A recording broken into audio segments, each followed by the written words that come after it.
Gisulti ko kini kaninyo aron makabaton kamo kalinaw, pinaagi sa inyong pakighiusa kanako. Paantuson kamo sa kalibutan, apan ayaw kahadlok, kay nabuntog ko na ang kalibutan. Mo ning gingon sa pulong igsoon sa Juan chapter 16 verse 33. So, ang pulong sa Ginoo karon nagadasig kanato tungod kay nining katapuso mga panahon sa ato ang modern times. Daghan kayong naka-experience og depression and anxiety. Unsa man ang depression and anxiety, no? Grabe nga problema, grabe nga struggle na dili na kakabalo mo hawid sa imong problema o wala nakakabalo sa imong buhaton. Mao na ang uban mo end up og paghikog, no? Suicidal, or ang uban masakit, grabe nga balatian ang resulta sa anxiety ug depression. Ang uban mo end up gayud sa kamatayon, no? So usa ka apulong sa Ginoo nga magdasig kanato. Ang Bible nag-ingon diri, no, nga naagyoy mga trials, naagyoy mga struggles sa atong kinabuhi, naagyoy mga sitwasyon nga dili maayo nga moabot sa tuwa. No, tungod kay part na sa season sa ato ang life. Pero kini nga word sa John chapter 16 verse 33, mauni ang saad ni Lord. Ako ning basahon igsuon og usab. Nag-ingon dinhi, gisulti ko kini kaninyo aron makabaton kamo kalinaw, pinaagi sa inyong pakighiusa kanako. Diri sa second phrase, paantuson kamo sa kalibutan, apan ayaw kahadlok, kay nabuntog ko na ang kalibutan. So dagay mga tao nga wala sila outlet, wala sila kabalo unsay buhaton pag-abot sa mga grabe nga mga pagsulay. Mao na ang uban na kanang ang uban mo end up sa mga dili maayo nga mga plano, no? Tungod kay gusto na nila mo pahulay sa ilang kinabuhi. Pero sa tinuod lang ang Ginoo nagsaad nga muhatag siyag kalinaw. Muhatag siyag kalinaw igsuon. So dili but pasabot na yun ato sitwasyon mahimo na siyang permanente or forever na. No, naalay part sa atong life, season sa atong life na ingon ana. No, kay ingon ang Bible dili lang good season. No, sa Ecclesiastes mabasa diha nga naay season sa mga maayong butang, naay season sa dili maayong butang nga moabot sa atong kinabuhi. Naay mga season sa problema, naay season sa kaguol, naay season sa kalipay, no? Nagani season sa pagkatao, napoy season na mamatay ta. So in everything there is a season. So unsay ato ang approach or unsay ato ang dapat a behavior sa panahon ng mga pagsulay. No, atong tan-awon diri, isa lang ka verse akong i-share sa inyo igsoon.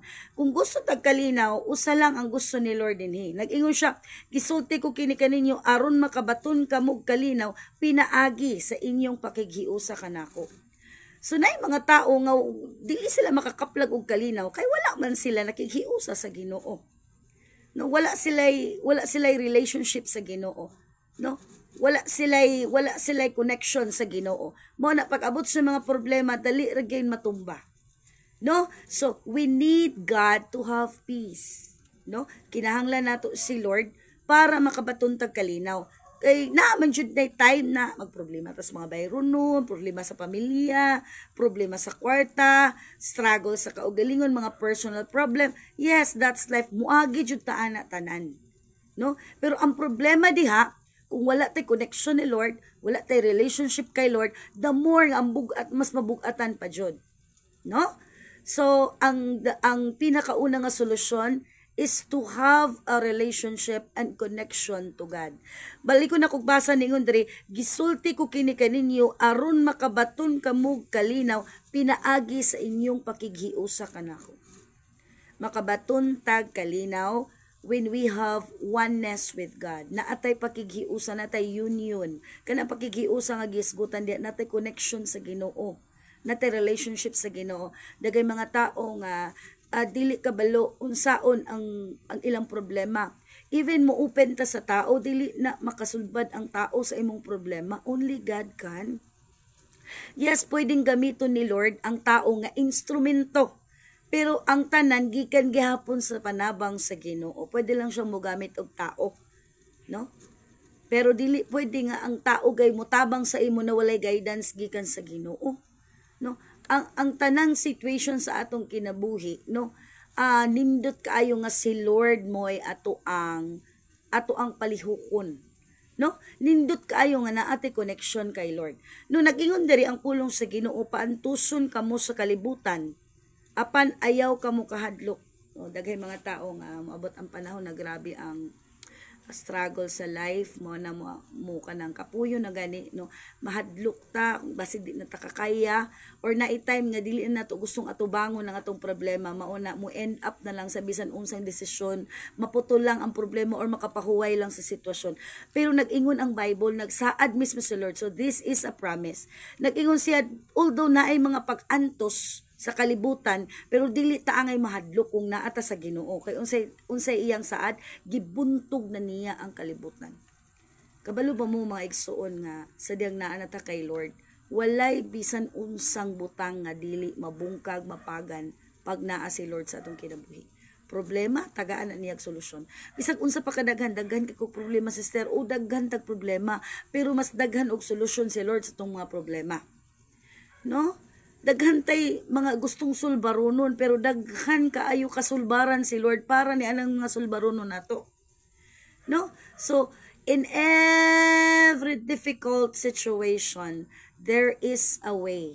No, atong dumdumon igsoon at the time na wala na kaagian ng mga Israelites kay gigukod sila sa mga Egyptians, naghimo si Lord og dalan para makalusot ang mga tao sa pikas kampi. Gipikas niya ang dagat, naghimo siya og dalan pinaagi sa dagat.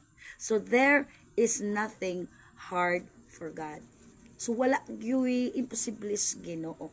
No, He will make a way when there seems to be no way. No, grabe si Lord. No, maghimo siya dalan bisag walay dalan, maghimo siya pamaagi, maghatag siya kasulbaran diha kanimo. Ang pinakauna lang natong buhaton is to connect with God. Na makay connection sa Ginoo, na makay relationship sa Ginoo. Muna problema, dagay mga tao dili makakaplag og kalinaw. You cannot find peace in the world. Dili ka makakuha og kalinaw sa kalibutan na imo ra ng pangitaon bisan asa. You cannot find peace anywhere. You can only find peace in God. No, atong hinumduman nga nag-ingon si Lord diha na ang kalinaw ibili niya dinhi kanato. Ug ang kalinaw mo ihatag niya dinhi kanato. We need Jesus to have peace. We need Jesus to solve our problems. We need Jesus to guide us and direct our ways. So grabe kayo si Lord igsoon. Now, daghan kay situation maabot sa atong life. Every day masulbad na problema. Yes, that is a part of life. But remember, season in every season, wala tabiyain ni Lord. Wala ta gipasagdan ni Lord. Naalay time ngalong niabot sa atong life na murag wala na tay kahawiran, murag di na nato kaya, siguro igsuon nilayo ka sa Ginoo. But when you are in God, na ang mga situation sa imong kinabuhi igsuon, kapuyi na, bugati na, dili na nimo kaya, and here comes, God will help you. You need to call the name of God. Sangpit lang yun sa Ginoo.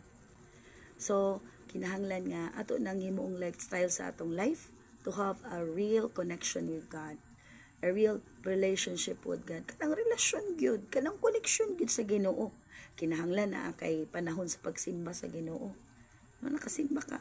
No, kinahanglan ang imong kinabuhi, makita diha ang Kristo sa imong kinabuhi, sa imong lifestyle. No? Apil na diha ang atong prayer lifestyle, tanan igsuon makita diha ang atong connection sa Ginoo. So dili but pasabot, you have connection with God through pagsimba lang. Yes, it is a part of our connection to God, ang pagsimba. Pero ang tinuod nga connection kay Lord, makita na sa atong tibuok nga kinabuhi. Sa atong lifestyle, sa atong everyday life, sa atong sinutihan, sa atong sininaan, sa tanan-tanan. And the most of all, og kinsa ang pinakadako nga time, asa na to nagihatag. Kung naghatag-tag time kay Lord, every day, every now and then sa atong life, so naadyo tayo connection. Pero kung wala tayo time na gihatag kay Lord, siguro nalayo na jud ka. No? Monday to Sunday, trabaho lang ka. Trabaho. No, kasagaran sa mga tao, ganiagi og depression and anxiety, wala na ka-recover, hantod na nga buang na lang ang uban, naghikog na lang ang uban. Ang uban, wala na kabalo. No, gipasagda na lang ang problema na dugangan hantod ni end up sa pagbuwag sa pamilya, no? Tungod na kay layo sa Ginoo, nakalimot sa Ginoo. So karon give time to God, maghingag time kay Lord, no? Iduol pagbalik ang imong kaugalingon diha kay Lord. Maura gyud na ang kinahanglan nato. So this is the word for tonight, and hopefully it will help you igsoon.